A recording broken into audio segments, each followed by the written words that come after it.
जय शिवराय, जय भीम, जय लोकजी. काल शिर्डी येथे भारतीय जनता पक्षाचं महाअधिवेशन झालं.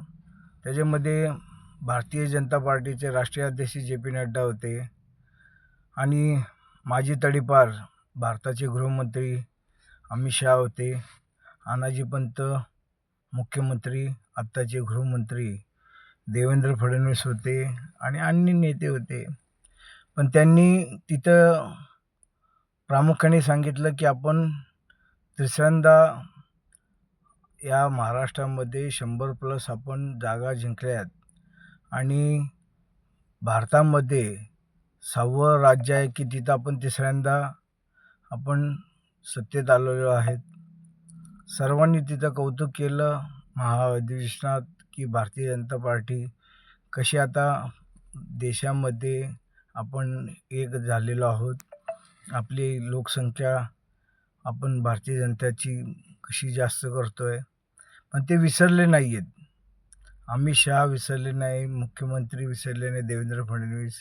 त्यांनी काली उद्धव ठाकरेंच्या बाबतीत त्यांनी बोलले, शरद पवारांच्या बाबतीत बोलले, कारण त्यांना दुसरं बोलायला संधी नाही. पण प्रामुख्याने त्यांनी सांगितलं की आता आपल्याला स्थानिक स्वराज्य संस्थेच्या बाबतीत आता आपल्याला दक्ष राहायचं आहे. स्थानिक स्वराज्य संस्था आपल्याला परत निवडून आणायच्यात बहुसंख्य मतांनी. पण हे विसरले की बीडमध्ये, परभणीमध्ये जो संहार झाला आहे, जे महाराष्ट्र पेटलेला आहे, जिल्ह्यामध्ये आंदोलनं होत आहेत, त्याच्यावर त्यांना कोणालाच बोलता आलं नाही. म्हणजे भारताचे गृहमंत्री तिथं आहेच, ते बोलले नाहीत. मुख्यमंत्री तिथं आहेत, गृहमंत्री तिथं आहेत, ते बोलले नाहीत. किती दुर्भाग्य आहे. म्हणजे एकीकडे महाराष्ट्र पेटतोय ते राहिलं बाजूला, पण ह्यांना RSS वाल्यांचा जो पक्ष आहे भारतीय जनता पार्टी, त्यांना फक्त देश काबीज करायचा आहे, हुकुमशाह करायचा आहे, लोकशाही ठेवायची नाही. डॉक्टर बाबासाहेब आंबेडकरांनी संविधान दिलेले, संविधान त्यांना एक प्रकारे तोडायचे का त्यांनी त्याच्यावर भाष्यसुद्धा केलं नाही. पण ते ठाकरेंच्या बाबतीत, पवारसाहेबांच्या बाबतीत ते बोलायला विसरले नाहीत. पण त्यांनी परभणी आणि बीडच्या बाबतीत काही बोलले नाही. हे कुठं नेऊन ठेवलं आहे महाराष्ट्र?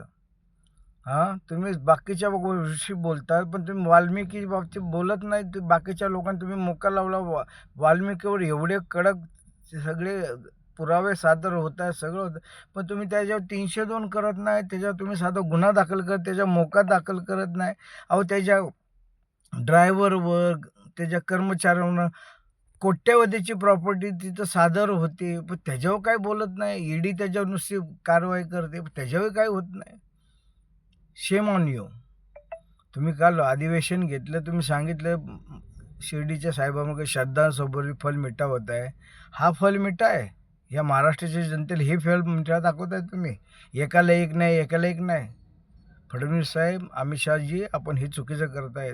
देशाला तुम्ही चुकीच्या वाटचालीकडे नेताय. तुम्ही इथं हुकुमशाह आणायचा प्रयत्न करताय, पण हे चुकीचं आहे.